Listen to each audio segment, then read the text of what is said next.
ইনি হচ্ছেন বাপি দেবনাথ। বাড়ি রাজধানী আগরতলার চন্দ্রপুরে। প্রথম বাঙালি সাইকেলিস্ট হিসাবে এভারেস্ট বেস ক্যাম্পে পৌঁছালেন তিনি।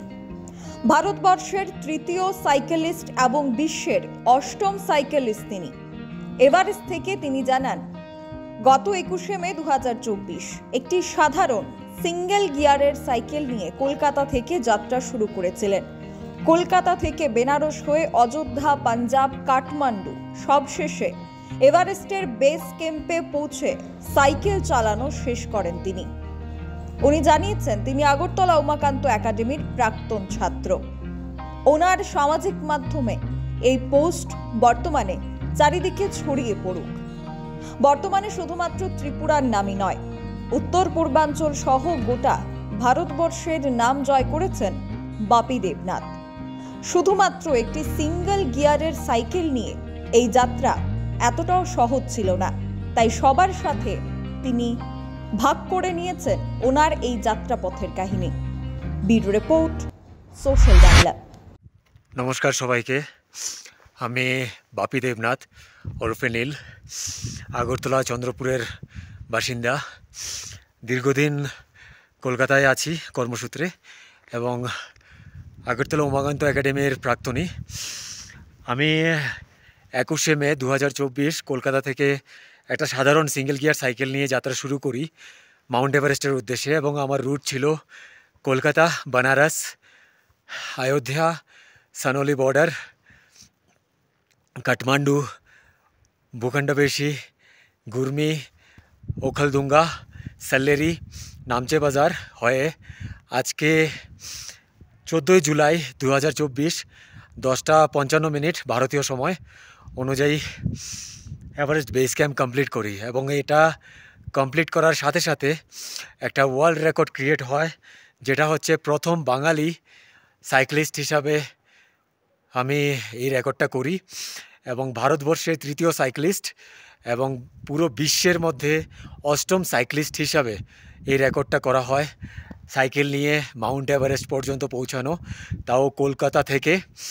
এবং আমার সাইকেলের কোনো গিয়ার নেই, কোনো কিছু নেই, একটা নর্মাল সাধারণ সাইকেল সিঙ্গেল গিয়ার। এই পুরো সাইকেল জার্নিটা আমি আমার বাবাকে উৎসর্গ করেছিলাম এবং সেই সাথে এটা যে রেকর্ড ক্রিয়েট করবে সেটা আমি জানতাম না। সেটা কমপ্লিট করার পর আমি জানতে পারি যে এটা একটা ওয়ার্ল্ড রেকর্ড ক্রিয়েট করেছে এখানকার যারা অফিসিয়ালস আছে এবং বিভিন্ন চেক পয়েন্টে যারা কর্মরত, খুমজু, তারপর সাগরমাথা পার্কে, ওদের থেকে আমি যে জিনিসটা জানতে পারলাম এবং তারপরেই আমি সেটা আপলোড করলাম যে একটা ওয়ার্ল্ড রেকর্ড আমি আমার ত্রিপুরাবাসীদের উদ্দেশ্যে দিলাম এবং পশ্চিমবাংলার উদ্দেশ্যে এবং পুরো বাঙালি জাতির উদ্দেশ্যে, যে প্রথম সাইক্লিস্ট হিসাবে এভারেস্টের বেস ক্যাম্পে আমি সাইকেল নিয়ে পৌঁছাতে পেরেছি। সেটা অনেক বড় পাওনা আমার কাছে, আর অবশ্যই আমার ভারতবর্ষের জন্যে অনেক বড় একটা প্রাপ্তি, একটা বিশ্ব রেকর্ড তৈরি হলো। ধন্যবাদ সবাইকে আমার সাথে সোশ্যাল মিডিয়াতে যুক্ত থাকার জন্যে এবং আমাকে সাপোর্ট করার জন্যে। আর এখানে শুরুর থেকে যারা আমাকে সাপোর্ট করে যাচ্ছিল, সাউথ ত্রিপুরা ইউথ আর আমার স্যার সঞ্জয় সিনহা স্যার, তো এটাই বলবো, অসম্ভব বলে কোনো কিছু নেই, শুধুমাত্র ইচ্ছে শক্তি থাকা চাই যে এটা কমপ্লিট করতে হবে। অনেক দুর্গম রাস্তা দিয়ে আমাকে আসতে হয়েছে, অনেক মৃত্যু মুখে আমাকে পড়তে হয়েছে, কিন্তু আমার শুধু একটাই ইচ্ছে ছিল যে এটা আমার কমপ্লিট করতে হবে, যে কোনো মূল্যে হোক কমপ্লিট করতে হবে। তো সবাই ভালো থাকবেন, আশা রাখি আগামী দিনে আরও অনেক কিছু করার ইচ্ছে আছে।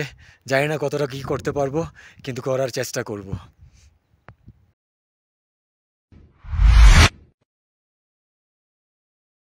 আমার বাড়িতে সবাই খুব প্রচুর বসে, প্রতিদিন কিছু না কিছু একটা নতুন রান্না হয় আর সবাই খুব মজা করে চেটে পুটে খায়। সবাই বলে আমার হাতের জাদুতেই নাকি রান্না এত ভালো হয়। আর আমি বলি সবটাই হলো পি আর গোল্ড কচ্চি ঘনি সরিষার তেলের জাদু। হ্যাঁ, সরাসরি কৃষকদের কাছ থেকে ক্রয় করা আসল সরিষার দানা থেকে তৈরি হয় পিআর গোল্ড কচ্চি ঘনি সরিষার তেল, যার খাঁটি ঝাঁজ এবং গুণমান আপনার খাবারকে করে তোলে সুগন্ধ ও সুস্বাদুকর। আর আপনার রান্নাঘরে যখন পিআর গোল্ড কচ্চি ঘনি সর্ষের তেল থাকবে, তখন প্রশংসা তো সবাই করবে। পিআর গোল্ড কচ্চি ঘনি সরিষার তেল, খাঁটি তেল, খাঁটি ছাঁচ। পরিবেশক Messrs Ashwini Kumar Pal, central road, Agartala. Phone 70850607